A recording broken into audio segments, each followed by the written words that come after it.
الحمد لله نحمده ونستعينه ونستغفره ونستهديه ونؤمن به ونتوكل عليه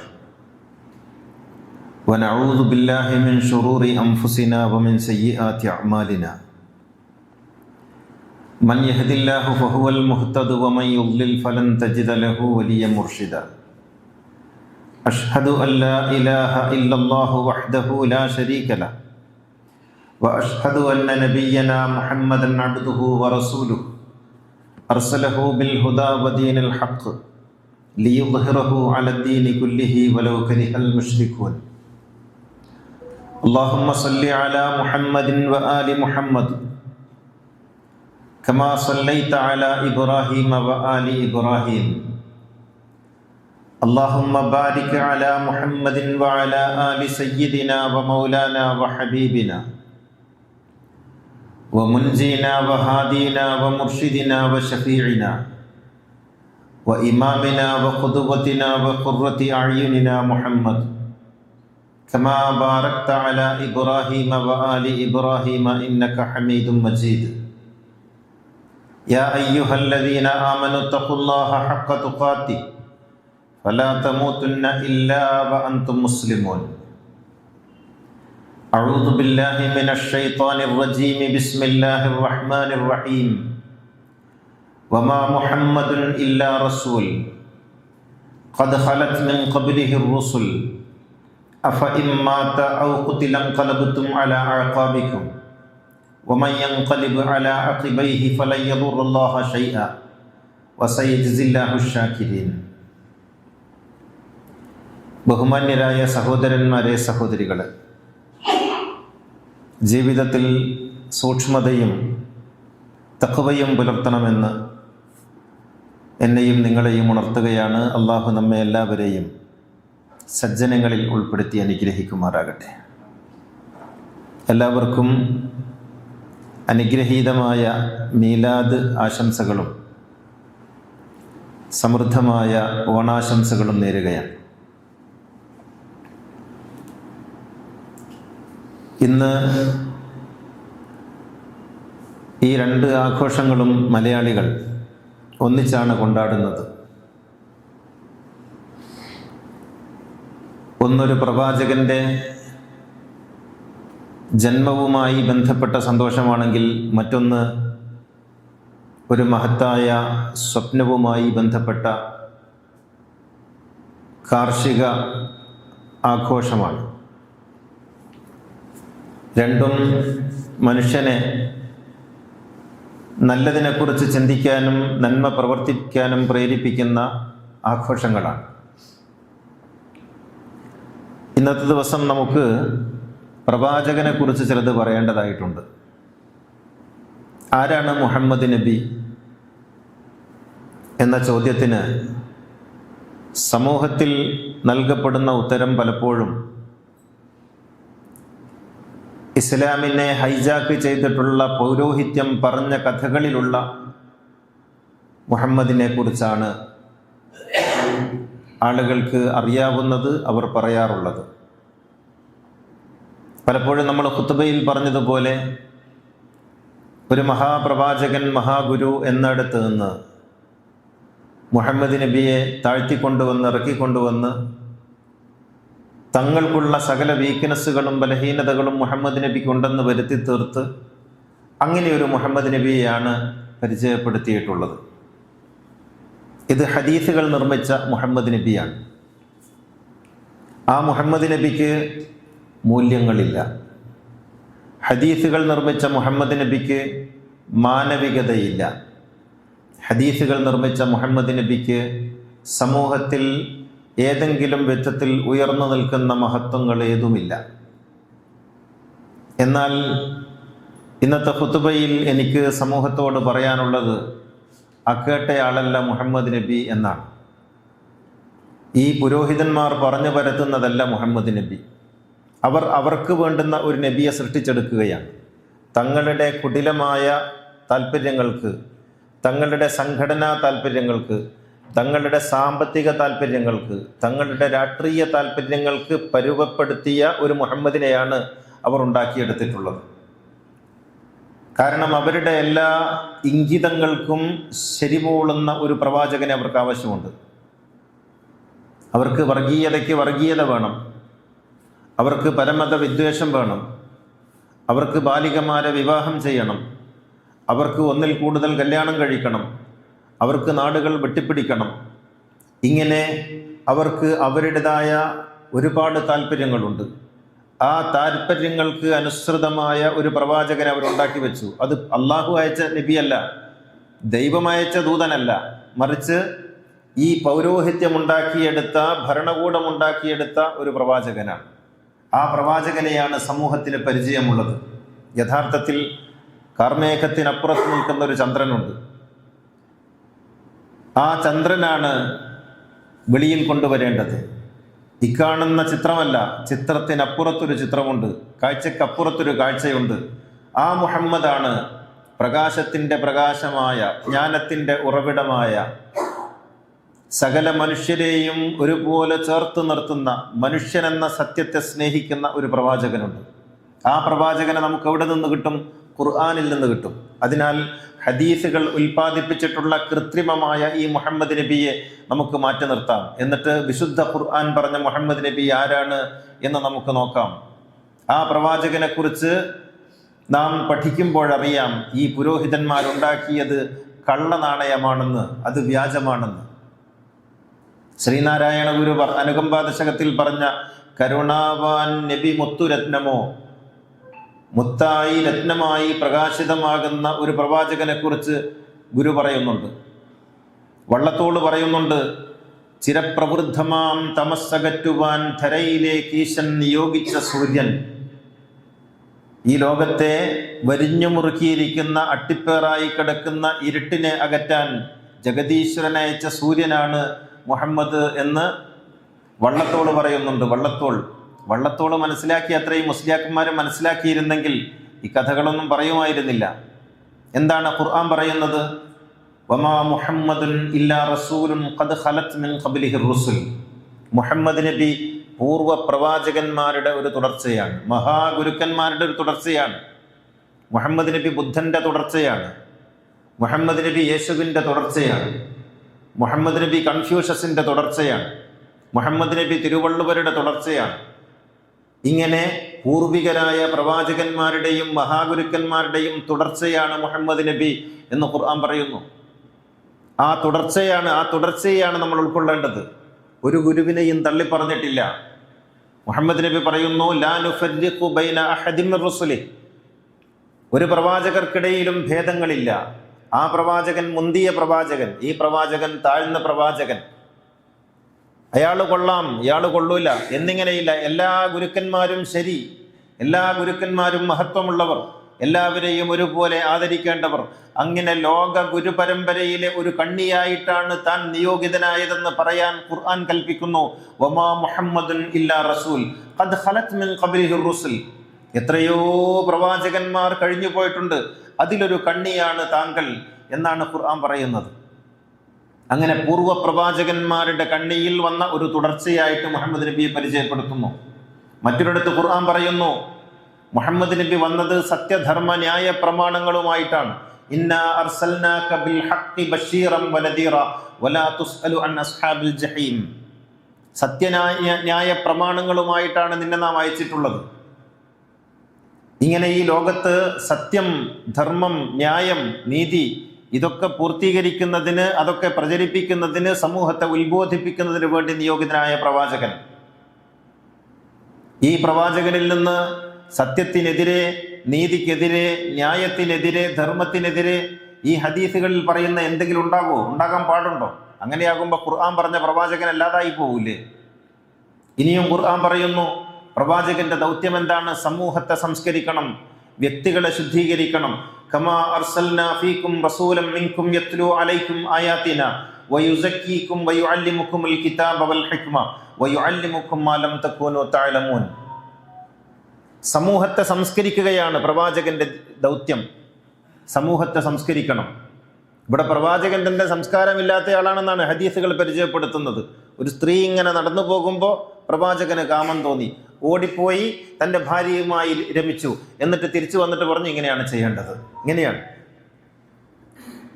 ഈ തരത്തിൽ ഒരു പെണ്ണിനെ കാണുമ്പോഴേക്കും കാമം തോന്നുന്ന സംസ്കാരശൂന്യനാണ് ഹദീസിലെ പ്രവാചകൻ. ഖുർആൻ പറയുന്നു സമൂഹത്തെ സംസ്കരിക്കേണ്ടുന്ന, വ്യക്തികളെ ശുദ്ധീകരിക്കേണ്ടുന്ന, സംസ്കാരത്തിന്റെ അത്യുന്നതിയിൽ നിൽക്കുന്ന മഹോന്നതനായ ഒരു മനുഷ്യനായി ഖുർആൻ പ്രവാചകനെ കാണിക്കുന്നു. ഏതാണ് നമ്മൾ അംഗീകരിക്കേണ്ടത്? ഈ രാജാക്കന്മാരും മല്ലന്മാരും ഉണ്ടാക്കിയ ഹദീസാണോ, പടച്ച അമ്പുരാന്റെ കലാമായ ഖുർആനാണോ? സമൂഹത്തെ സംസ്കരിക്കാൻ അതിനുള്ള സംസ്കരണ സാധ്യതകളുമായിട്ടാണ് പ്രവാചകൻ വന്നത്. മറ്റൊരിടത്ത് ഖുർആൻ പറയുന്നു ഫകൈഫ ഇദാ ജീനാ മിൻ കുല്ലി ഉമ്മത്തിൻ ബിശഹീദിൻ വജിനാ ബിക അലാ ഹഉലാഇ ഷഹീദ. മാനവതയ്ക്ക് സാക്ഷി, മനുഷ്യരാശിക്ക് സാക്ഷി, മാനവതയ്ക്ക് എല്ലാവർക്കും, മതജാതി ഭേദമന്യേ ലിംഗഭേദമന്യേ സകല മനുഷ്യർക്കും സാക്ഷിയാണ് മുഹമ്മദ് നബി. ഇതിന്റെ സാക്ഷാത്കാരമായി പ്രവാചകന്റെ ഒരു ചരിത്രം ഉദ്ധരിക്കുന്നുണ്ട് ഹദീസിന്റെ കിതാബുകളിൽ. വളരെ അപൂർവമായി വരുന്ന ചില സത്യങ്ങൾ ഉണ്ടാകുമല്ലോ, വെളിപ്പെട്ട് വരുന്ന ചില സത്യങ്ങൾ ഹദീസുകളിൽ. അതിൽ ആ ചരിത്രം ഇങ്ങനെയാണ്. എല്ലാ ദിവസവും പ്രവാചകൻ ഉറങ്ങാൻ പോകുമ്പോൾ കിടക്കപ്പായയിലേക്ക് പ്രവാചകൻ ഇങ്ങനെ ഇരിക്കുന്ന സമയത്ത് പ്രവാചകൻ ഒരു ആത്മകഥം പോലെ ഒരു കാര്യം ഉരുവിടുമായിരുന്നു. എല്ലാ ദിവസവും പ്രവാചകനായതിനു ശേഷം മരണപ്പെടുന്നത് വരെ എല്ലാ ദിവസവും രാത്രി പ്രവാചകൻ ഒരു ആത്മകഥം പോലെ ഒരു വാക്കുരുവിടും. അതിങ്ങനെയാണ്: അല്ലാഹുവേ നീ സാക്ഷി, ലോകത്തുള്ള സകല മനുഷ്യരും സഹോദരങ്ങളാണ്, അവർക്കിടയിൽ യാതൊരുവിധ അസമത്വവുമില്ല. മനുഷ്യർക്കിടയിൽ രഞ്ജിപ്പുണ്ടാക്കുന്നതിനും സ്നേഹമുണ്ടാക്കുന്നതിനും വേണ്ടിയാണ് ഞാൻ പ്രവർത്തിച്ചിട്ടുള്ളത്. അവരിൽ പരസ്പരം ആരെയെങ്കിലും തെറ്റിക്കുന്ന വാക്കോ പ്രവൃത്തിയോ എന്നിൽ നിന്നുണ്ടായിട്ടില്ല. മനുഷ്യർ സഹോദരങ്ങളാണ്, നീ സാക്ഷി എന്ന് പറഞ്ഞുകൊണ്ടാണ് പ്രവാചകൻ എല്ലാ ദിവസവും ഉറങ്ങിയിരുന്നത്. മാനവതയ്ക്ക് സാക്ഷിയാണ്. പ്രവാചകന് ഹിന്ദുവില്ല, പ്രവാചകന് മുസൽമാനില്ല, പ്രവാചകന് യഹൂദനോ ക്രിസ്ത്യാനിയോ ഇല്ല. പ്രവാചകന്റെ മുന്നിൽ ഉള്ളത് മനുഷ്യനെന്ന സത്യമാണ്. ഗുരുക്കന്മാരങ്ങനെയാണ്. ഗുരുക്കന്മാർക്ക് മുന്നിൽ ഭേദങ്ങളൊന്നുമില്ല, സ്ത്രീകളും പുരുഷനുമില്ല. അതുകൊണ്ടാണ് പ്രവാചകന്റെ ശിഷ്യകൾ എന്നൊക്കെ പറയുമ്പോൾ ആളുകൾക്ക് മനസ്സിലാവാത്തത്. ഈ പുരോഹിതന്മാർക്ക് ഇതൊക്കെ പ്രശ്നങ്ങളാണ്. എന്നാൽ പ്രവാചകന്മാർക്ക് മുന്നിലുള്ളത് മനുഷ്യരാണ്. അവരുടെ ലിംഗമേത്, അവരുടെ ജാതി ഏത്, അവരുടെ നിറമേത്, അവരുടെ കുലമേത്, അവരുടെ ഭാഷ ഏത്, ഇതൊന്നും പ്രവാചകന്മാരും ഗുരുക്കന്മാരും ആലോചിക്കാറില്ല. മുന്നിൽ വരുന്ന മനുഷ്യർ അവർക്ക് സത്യത്തിന്റെ വേദം ഓതിക്കൊടുക്കും, അവർക്ക് ധർമ്മം ഉപദേശിക്കും, അവർക്ക് നേർവഴി കാണിക്കും, അവരുടെ ദുഃഖങ്ങൾ അകറ്റും. ഇതാണ് പ്രവാചകന്മാരുടെ ദൗത്യം. പ്രവാചകനെ കുറിച്ച് മറ്റൊരിടത്ത് പറയുന്നു ഖുർആൻ, വേദവാണിയുടെ പ്രചാരകനാണ്, പ്രക്ഷേപകനാണ് പ്രവാചകൻ. അള്ളാഹു നൽകുന്ന വേദത്തിന്റെ പ്രക്ഷേപകൻ, അതിനപ്പുറത്ത് വേറൊന്നുമില്ല. വമാ യാ അയ്യുഹർ റസൂലു ബല്ലിഗ് മാ ഉൻസില ഇലൈക മിർ റബ്ബിക്. നിനക്ക് തന്നതെന്തോ അത് കൊടുക്കുക, നിനക്ക് ലഭിച്ചതെന്തോ അത് കൊടുക്കുക, ഏറ്റവ്യത്യാസങ്ങളില്ലാതെ. ഇതാണ് പ്രവാചകന്റെ ദൗത്യം. പിന്നെ പ്രവാചകൻ തന്നെ സ്വയം പറയുന്നതായ ഖുർആൻ പറയുന്നു, ഞാൻ അത്ഭുതങ്ങളൊന്നുമില്ലാത്ത ഒരു മനുഷ്യനാണ്. വിനയാന്വിതനായി പറയുന്നു, അത്ഭുതങ്ങളൊന്നുമില്ല. എന്തൊക്കെ കറാമത്താ പറയുന്നത്. വിമാനം വരുമ്പം പിടിച്ചു നിർത്തി, കപ്പൽ പൊളിയുമ്പോൾ പൊക്കി നിർത്തി, അല്ലേ? ആന ഇടഞ്ഞപ്പോൾ തൊട്ട് നിർത്തി. ഇങ്ങനെ പിടിച്ചു നിർത്താനും തൊട്ടു നിർത്താനും പൊക്കി നിർത്താനും ഒക്കെ ഇവിടെ ഇങ്ങനെ കറാമത്തിന്റെ ഫാക്ടറികൾ നിർമ്മിച്ചു കൊണ്ടിരിക്കുമ്പോൾ പുണ്യപ്രവാചകൻ ഈ കറാമത്ത് ഫാക്ടറികൾക്കൊക്കെ ആധാരമാണെന്ന് ഇക്കൂട്ടര് പറയുന്ന പുണ്യപ്രവാചകനോട് ഖുർആൻ പറയുന്നു, ഖുൽ പറയുക, ലാ അഖൂലു ലക്കും ഇൻദി ഖസാഇനുല്ലാഹ്. ദൈവത്തിന്റെ ഖജനാവ് എൻ്റെ കൈകളിലല്ലെന്ന് നിങ്ങൾ അറിയണം. ദൈവത്തിന്റെ ഖജനാവൊന്നും എൻ്റെ കൈകളിലില്ല. പ്രവാചകരെ, എനിക്ക് ദുരിതമാണ്, നീക്കിത്തരണം. അയ്യോ, എനിക്കതിന് കഴിവില്ലല്ലോ. വലാ അഅലമുൽ ഗൈബ. പ്രവാചകരെ, എൻ്റെ സാധനം വീണുപോയി, എനിക്കതൊന്നും അറിയില്ല മക്കളെ. നിങ്ങളെപ്പോലുള്ള ഒരാളാണ്, പരതിയാൻ ചിലപ്പോൾ കിട്ടും, ചിലപ്പോൾ കിട്ടൂല. എനിക്കതൊന്നും അറിയില്ല. വലാ അഖൂലു ലക്കും ഇന്നി മലക്ക്. ഞാനൊരു മാലാഖയല്ല. ഞാൻ നിങ്ങളെപ്പോലെ ഭൂമിയിൽ ചവിട്ടി നടക്കുന്ന ഒരു മനുഷ്യൻ. വിശന്നാൽ ഭക്ഷിക്കും, സങ്കടം വന്നാൽ കരയും, സന്തോഷിക്കുമ്പോൾ ചിരിക്കും. നിങ്ങളെപ്പോലുള്ള ഒരു മനുഷ്യൻ. എൻ്റെ കയ്യിൽ ദൈവത്തിൻ്റെ ഖജനാവില്ല, ഞാനൊരു മാലാഖയല്ല, എനിക്ക് അജ്ഞാത രഹസ്യങ്ങളൊന്നും അറിയില്ല. ഇൻ അത്തബിഉ ഇല്ലാ മാ യൂഹാ ഇലയ്യ. എനിക്ക് വരുന്ന വെളിപാടുകളെ പിന്തുടരുന്ന ഒരു മനുഷ്യൻ, പച്ച മനുഷ്യൻ. ഇങ്ങനെ പറയുന്ന വിനയാന്വിതനായ ഒരു പ്രവാചകൻ. ഹദീസ് നിർമ്മിക്കുന്ന കഥകളോ, ആ കഥകളിൽ അത്ഭുത മാനുഷനാണ്, അതിമാനുഷനാണ്, കെട്ടുകഥകളിലെ രാജകുമാരനാണ്, ഇഫ്രീത്ത് കൊട്ടാരത്തിലെ രാജാവാണ്, അലാവുദ്ദീന്റെ അത്ഭുത വിളക്കാണ്. ഇതൊന്നുമല്ല. റസൂല് പറയുന്നു, എനിക്ക് അത്ഭുതങ്ങളൊന്നും പ്രവർത്തിക്കാൻ കഴിയില്ല, അറിയില്ല. ആ പ്രവാചകനെ കുറിച്ചാണ് പറയുന്നത്. അങ്ങനെ ചെയ്തു, ഇങ്ങനെ ചെയ്തു, ചന്ദ്രൻ പിളർന്നു, മാമം പിളർന്നു എന്നൊക്കെ പറയും. ഖുർആനിൽ പറയുന്നതോ, എനിക്ക് അത്ഭുതങ്ങളൊന്നും അറിയില്ല, പച്ച മനുഷ്യനല്ലേ ഞാൻ, നിങ്ങളെപ്പോലെ. ഇങ്ങനെയാണ് ഖുർആൻ പറയുന്നത്. മറ്റൊരിടത്ത് ഖുർആൻ പറയുന്നത്, ഖുല്ലാ അംലികു ലിനഫ്സി നഫ്അൻ വലാ ദർറൻ ഇല്ലാ മാ ഷാ അല്ലാഹ് വലൗ കുന്തു അഅലമുൽ ഗൈബ ലസ്തക്സർതു മിനൽ ഖൈരി വമാ മസ്സനി യസ്സൂ. നിങ്ങൾ വിചാരിക്കുന്നുണ്ടോ എനിക്ക് എന്തെങ്കിലും പ്രയാസങ്ങൾ ഉണ്ടാകുമ്പോൾ എനിക്ക് സ്വയം അതില്ലാതാക്കാൻ പറ്റുമെന്ന്? ഇല്ല. ഖുല്ലാ അംലികു ലിനഫ്സി ദർറൻ വലാ നഫ്അൻ. എനിക്ക് സ്വന്തമായിട്ട് എന്തെങ്കിലും ചെയ്യാൻ കഴിയുമെങ്കിൽ എനിക്ക് കഴിയില്ലേ? എനിക്കത് കഴിയില്ലല്ലോ. എനിക്ക് പനി വരുന്നു, എനിക്ക് രോഗം വരുന്നു, എൻ്റെ മക്കൾ മരിച്ചു പോകുന്നു, എനിക്ക് നഷ്ടം ഉണ്ടാകുന്നു, ഞാൻ ചിലപ്പോൾ തോറ്റുപോകുന്നു. ഇതൊക്കെ നിങ്ങൾ കാണുന്നില്ലേ? അതിൻ്റെ അർത്ഥം എന്താ? എനിക്കിതിലൊന്നും യാതൊരു തരത്തിലുള്ള അധികാരവും ഇല്ല. ഇതൊക്കെ ഉടയ തമ്പുരാൻ്റെതാണ്, മൂപ്പര് ചെയ്യുന്നതാണ്. ഞാൻ നിങ്ങളെപ്പോലെ ഒരു കാണിയാണ്, ഒരു സാക്ഷിയാണ്, ഒരു കരുമാത്രമാണ്. എനിക്കതിനപ്പുറത്തൊന്നും ചെയ്യാൻ കഴിയില്ല എന്ന് പറയുന്ന വിനയാന്വിതനായ ഒരു പ്രവാചകനെ ഖുർആൻ കാണിക്കുന്നു. അപ്പുറത്തോ ദുഷ്ടനായ ഒരു പ്രവാചകൻ. ഹദീസിൽ ഖുർആൻ വീണ്ടും പറയുന്നു, എന്താണ് പ്രവാചകന്റെ ദൗത്യം? പ്രവാചകന്റെ ദൗത്യം മനുഷ്യ മക്കളെ വരിഞ്ഞു മുറുക്കിയ ചങ്ങലക്കെട്ടുകളിൽ നിന്ന് അവരെ മോചിപ്പിക്കലാണ്. യഅ്മുറുഹും ബിൽ മഅറൂഫി വയൻഹാഹും അനിൽ മുൻകരി വയുഹല്ലു ലഹുമുത് ത്വയ്യിബാതി വയുഹർരിമു അലൈഹിമുൽ ഖബായിസ് വയദഉ അൻഹും ഇസ്റഹും വൽ അഗ്ലാൽ അല്ലതി കാനത് അലൈഹിം. അറാഫിൽ പറയുന്നു, സൂറ അറാഫിൽ, പ്രവാചകന്റെ ദൗത്യം എന്താണ്? ധർമ്മം നിർദ്ദേശിക്കുക, അധർമ്മം ഉച്ചാടനം ചെയ്യുക, നല്ലതെല്ലാം അനുവദിക്കുക, മോശപ്പെട്ടതൊക്കെ തടയുക, മനുഷ്യരെ വലിഞ്ഞു മുറുക്കിയ ചങ്ങലക്കെട്ടുകൾ അഴിച്ചു വെക്കുക, എന്നിട്ട് അവർക്ക് മോചനം നൽകുക, മുക്തി നൽകുക. അങ്ങനെ മനുഷ്യരാശിയുടെ വിമോചകനാണ് പ്രവാചകൻ. ആരാധനകളുടെ, അനുഷ്ഠാനങ്ങളുടെ ചങ്ങലക്കെട്ടുകൾ കൊണ്ട് വീണ്ടും വീണ്ടും ബന്ധിക്കുന്നവനല്ല പ്രവാചകൻ. 50 വക്ത് നിസ്കാരം, 50 വക്ത് നിസ്കാരം കൊണ്ട് മലയിറങ്ങി വന്ന, ആകാശം ഇറങ്ങി വന്ന ഒരു പ്രവാചകനെ കുറിച്ച് ഹദീസിന്റെ കഥകളുണ്ടല്ലോ. നിങ്ങൾക്കറിയാലോ മേറാജിന്റെ കഥ. 50 വക്തും കൊണ്ട് താഴോട്ടിറങ്ങി വന്നു. എന്നിട്ട് മൂസാ നബി ഷട്ടിലടിപ്പിച്ചത് കൊണ്ട് 5 ആക്കി ചുരുക്കി. ഇങ്ങനെ മനുഷ്യനെ ആരാധനകളെ കൊണ്ട്, ആരാധനകളുടെ കൊടുംഭാണ്ഡങ്ങൾ തലയിൽ വെച്ചു കൊടുക്കുന്ന മുഹമ്മദാണ് ഹദീസിലെ മുഹമ്മദ്. ഖുർആനിലെ പ്രവാചകനോ എല്ലാ കെട്ടുകളെയും അഴിച്ചഴിച്ച് മനുഷ്യനെ സ്വതന്ത്രനാക്കുന്ന മുഹമ്മദ്. വയളഉ അൻഹും ഇസ്റഹും വൽ അഗ്ലാൽ അല്ലതി കാനത് അലൈഹിം. മുതുകിലിരിക്കുന്ന ഭാരങ്ങളൊക്കെ ഇറക്കി വെക്കാനുള്ള അത്താണിയാണ് പ്രവാചകൻ. എല്ലാ ചങ്ങലക്കെട്ടുകളും അഴിച്ചു മാറ്റുന്ന വിമോചകനാണ് പ്രവാചകൻ. വിമോചകൻ കാറൽ മാർക്സ് അല്ല. കാറൽ മാർക്സ് മാത്രമല്ല, അതിനു മുൻപ് അങ്ങനെയുള്ള വിമോചകർ ഉണ്ടായിട്ടുണ്ട്. ആ വിമോചകന്റെ പേരാണ് യേശു. അങ്ങനെയുള്ള മറ്റൊരു വിമോചകന്റെ പേരാണ് മോസസ്. അങ്ങനെയുള്ള വേറൊരു വിമോചകന്റെ പേരാണ് ബുദ്ധൻ. അങ്ങനെയുള്ള മറ്റൊരു വിമോചകന്റെ പേരാണ് മുഹമ്മദ് സല്ലല്ലാഹു അലൈഹി വസല്ലം. മനുഷ്യരെ സ്വതന്ത്രരാക്കുകയാണ്.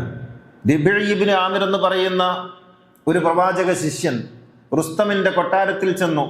അപ്പൊ ചോദിച്ചു, നിങ്ങൾ ആരാണ്? ഞങ്ങൾ മുഹമ്മദിന്റെ അനുയായികളാണ്. എന്താണ് നിങ്ങളുടെ പ്രത്യേകത? അദ്ദേഹം പറഞ്ഞു, നഹ്നു ഖൗമുൻ ഇബ്തഅസന അല്ലാഹു മിൻ ഇബാദത്തി ലിനുഖ്രിജ അന്നാസ മിൻ ഇബാദത്തിൽ ഇബാദി ഇലാ ഇബാദത്തില്ലാഹി വഹ്ദ. മനുഷ്യരുടെ അടിമത്തത്തിൽ നിന്ന്, മനുഷ്യരെ അടിമകളാക്കി വെക്കുന്ന അധികാരിവർഗത്തിന്റെ അടിമത്തത്തിൽ നിന്ന് മനുഷ്യരെ വിമോചിപ്പിച്ച് ദൈവത്തെ ബോധ്യപ്പെടുത്തുന്ന സ്വതന്ത്രരായ മനുഷ്യരാക്കി മാറ്റുന്ന ഒരു സംഘമാണ് ഞങ്ങൾ. വമിൻ ജൗരിൽ അദിയാനി ഇലാ അദ്ലിൽ ഇസ്ലാം. മതങ്ങളുടെ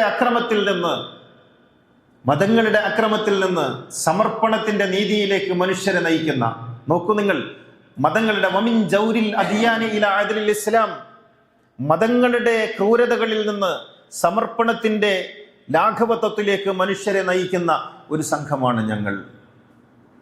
അതാണ് മതത്തിന്റെ അടിമത്തം. ഓരോ പുരോഹിതനും അടിമത്തത്തിന്റെ പുതിയ പുതിയ ചങ്ങലകൾ ഉണ്ടാക്കിക്കൊണ്ടിരിക്കുകയാണ്. മതങ്ങൾ ചങ്ങലകൾ ഉണ്ടാക്കുന്നു, മനുഷ്യനെ വരിഞ്ഞു മുറുക്കുന്നു. നിരന്തരമായി മതങ്ങൾ പ്രവാചകനിൽ നിന്ന് മനുഷ്യനെ അകറ്റുന്നു. അതല്ലേ നടന്നുകൊണ്ടിരിക്കുന്നത്. ഇന്നത്തെ ഈ ദിവസം അവിടെ വെള്ളം കൊടുക്കുന്നുണ്ട്. മുഹമ്മദിൽ നിന്ന് മുടിയിലേക്കുള്ള ദൂരമാണ് പൗരോഹിത്യം. അങ്ങനെയാണ്. പ്രവാചകനിൽ നിന്ന് പൊടിയിലേക്കുള്ള ദൂരമാണ് പൗരോഹിത്യം. പ്രവാചകന്റെ സംസ്കൃതിയിൽ നിന്ന് നീണ്ട താടിയിലേക്കുള്ള ദൂരമാണ് പൗരോഹിത്യം. പ്രവാചകന്റെ സുന്ദരമായ സംസ്കാരത്തിൽ നിന്ന് മുറിഞ്ഞ പാന്റിലേക്കുള്ള ദൂരമാണ് പൗരോഹിത്യം. ഇത് മതം, അത് പ്രവാചകൻ. സൗന്ദര്യമാണ് പ്രവാചകൻ, വൈരൂപ്യമാണ് പൗരോഹിത്യം.